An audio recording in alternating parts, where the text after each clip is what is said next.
Dad, what do you think the depth chart at running back is going to be this season?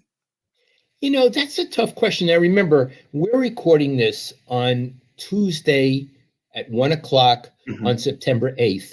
We don't know what the injury report is yet. That comes out on Wednesday. And we really don't know what the depth chart is. According to what I understand about Shanahan, Coleman is number one. We're talking running back, not fullback. Coleman's number one. Mostert is number two. Am I correct on that? When we talk to Shanahan, he always says, I like taking Mostert off the bench because he's been in that role his whole life. And I like starting Coleman because he's the biggest of our running backs. He's 210 pounds, and he wears down the linebackers a little bit more than the other running backs, just with his physicality. And where's McKinnon on the depth chart? 3? I would think he's 3, although he could be more. They spent a lot of money to sign him a couple of years ago, and if he's what he was before the injury, then they're going to use him a lot. For now, he'll be the third down back catching passes.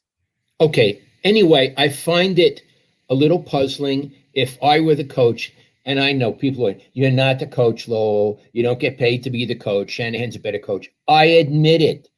Still, I would have Mostert on the first play. I don't like Coleman that much. I mean, I never met him. It doesn't mean I don't like him as a man. I'm just saying as a running back, he doesn't seem to be able to get around the edge. He's not elusive. I haven't seen that much from him, but I would want to make a more important point than the depth chart. McKinnon is the wild card in this. Yeah, we know what Mostert can do. He's a wonderful runner, and God, what knee action! You could see the guy was a track star. McKinnon is really as good as a wide receiver, from what I understand, at catching passes.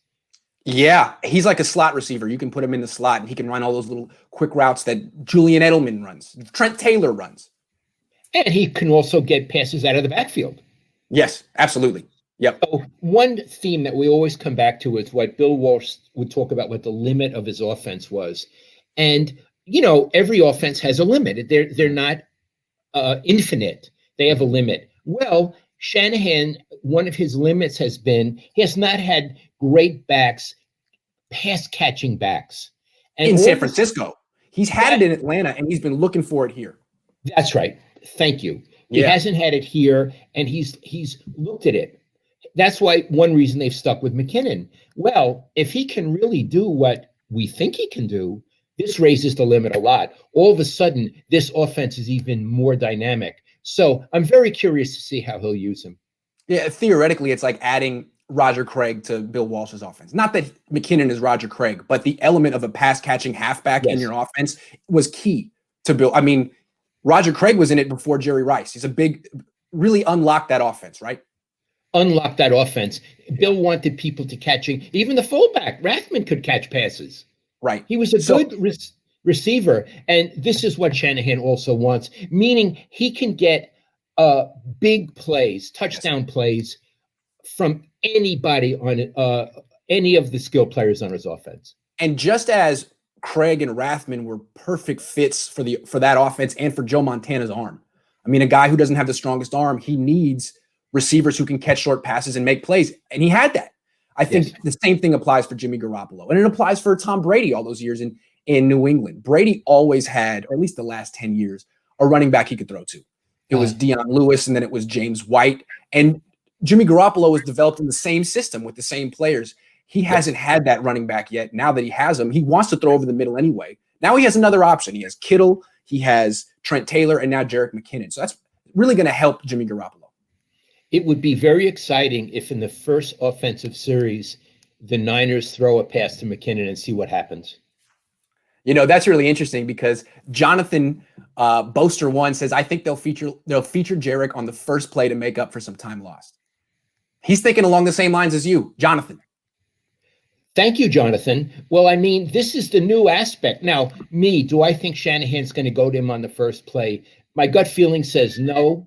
But he'll go to him early. He'll probably go to him on the first drive. Yeah. I mean, Shanahan wants to play with all his toys.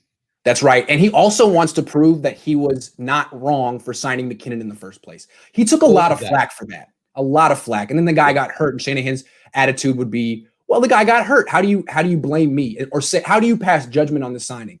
So this will be his opportunity to be like, see, I told you he could play. I told you he'd be good for us. So are you saying that Shanahan might have a bit of an ego? Just not like the ego that you and I have, but a small one.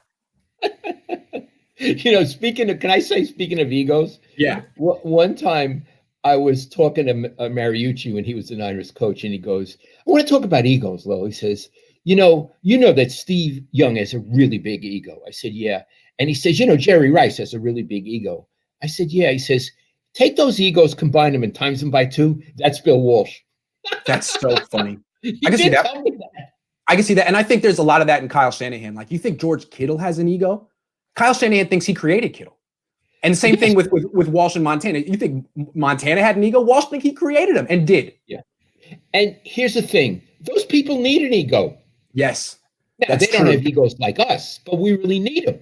Right. A coach's job isn't to suppress an athlete's ego. It's to actually, cater. You want to cater to your superstar. Yeah. Make them feel really important. But the coach has to have an ego as well to compete with that. Yes, absolutely. All right. And I think Shanahan's got that covered.